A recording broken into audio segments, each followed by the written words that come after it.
ay rated PG. Patnubay at gabay ng magulang ay kailangan sa mga batang manonood.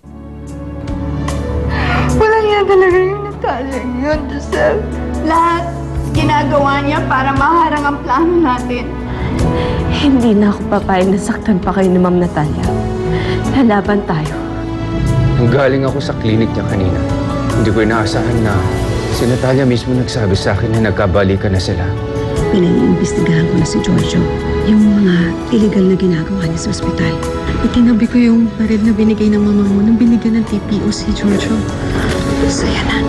Ikaw ang dahilan kung bakit nakulong ang daddy ko. Kaya kailangan mong ipaliwanag sa akin kung bakit siya nakipagbalikan sa'yo. Pinag-inuman ni Adriana yung kaso na yan. Kung maaari sana, ipa-DNA test mo. Sino ko ba talaga? At bakit ka nagpapanggap na anak ni Natalia? Hindi ko alam ang sinasabi mo. Si Natalia ang source ng balitang yan. Hindi ako papayag na alipustahin nila ang tao ng palaki sa akin! Silang dalawang mag-ina ang magpapatay. Ay! And the winner is... Paulina! Bakit sinabi sa akin ni Giorgio, siya nagpapadala ng lahat ng yun? Ako ang nagpapadala. I was the one who took your baby away from you. Ikaw ang kumuha sa anak ko. Pwede ba huwag mo kong tatawagin? Dahil hindi ako anak ng isang squatter. Ngayon nakipagbalikan ako kay Giorgio para lang sa anak ko. Bumalik ka kay Giorgio? Parang sandali, bigyan mo lang ako ng pagkakataon. Ipapaliwanag ko sa'yo lahat. Pwede ba? Ganun magpapakita sa akin kahit kailan? Ako ang nanay mo.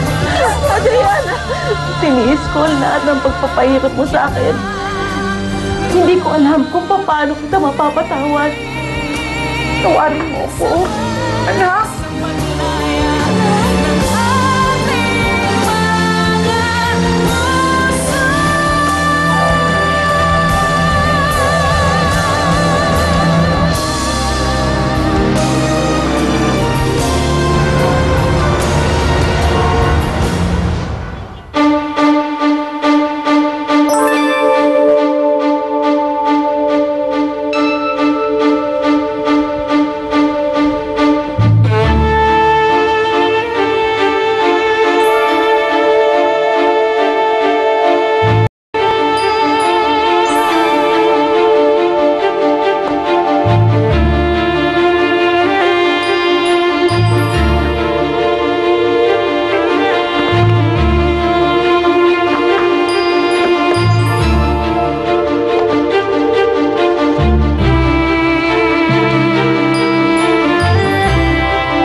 Si Adriana ang pinaampon ni Oscar kay Paulina at naiwan sa kanila si Giselle. Hindi kaya si Giselle ang tunay na anak ni Natalia? Ma'am, ito na po yung gatas ninyo. Ma'am Claudia. Ah! Ma'am Claudia! Ma'am Claudia! Ano ba nangyari sa inyo? Ma'am Tatiana, tulong! Ma'am Claudia! Ano ba nangyari sa inyo? Ma'am Tatiana! Lord Jesus! Anong nangyari dyan? Tumawag! Sabihin mo yung kotse. Dali na siya sa ospital. Sige na. Sige na, sige na.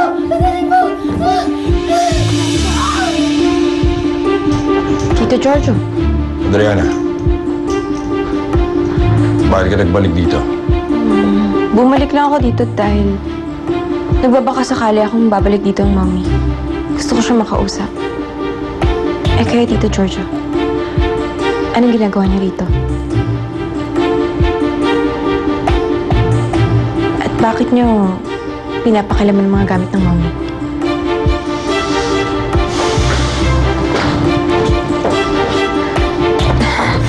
Akin ang shawl na yun! Stop lying, Adriana. Alam ko si Miranda ang tunay mong ina. And your act is over, Adriana.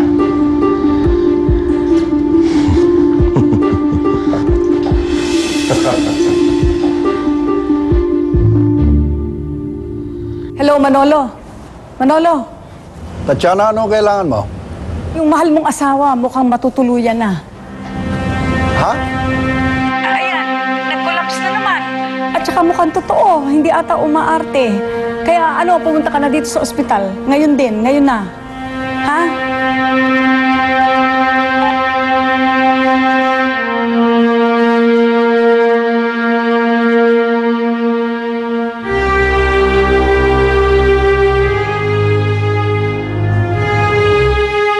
Hindi ko na kayang pang-aaping ginagawa mo sa akin. Ikaw ang pababagsakin ko, Doktora Natalia Herrera.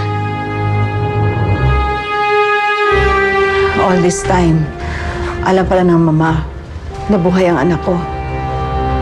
At ngayon lang niya sinabi sa akin. Siya rin pala ang nagpapadala ng lahat ng mga bagay na yan tungkol sa anak ko. Akala ko ba si Giorgio yun?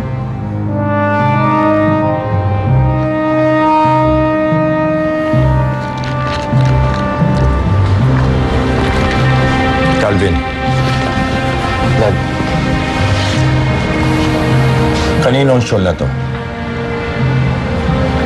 Bakit ho nasa inyo yan? Kay Giselle ho yan eh.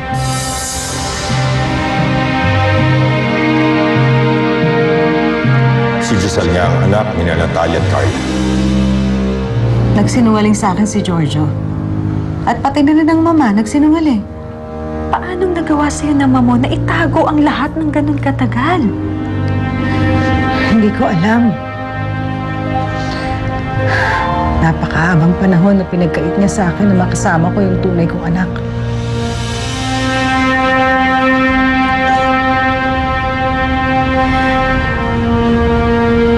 Adriana. Mami, anong nangyari? Anong pinag-usapan niyo ng lola? Tungkol ba yun sa akin? Hindi, Adriana.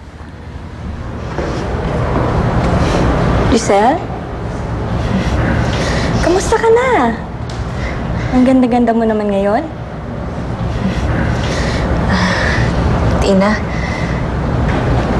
nasaan nga pala si Doktora Natalia? Si Doktora, nasa office niya mukhang problemado eh. Mami, wala ba kayong tiwala sa akin? Tungkol ba to sa pakikipagbalikan niyo kay Tito Giorgio? Hayaan mo na ako, anak.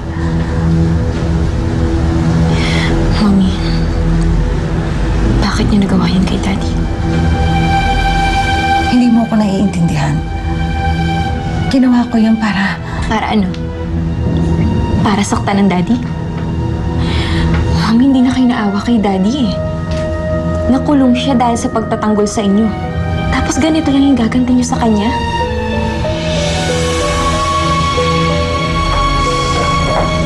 Ano ginagawa mo rito?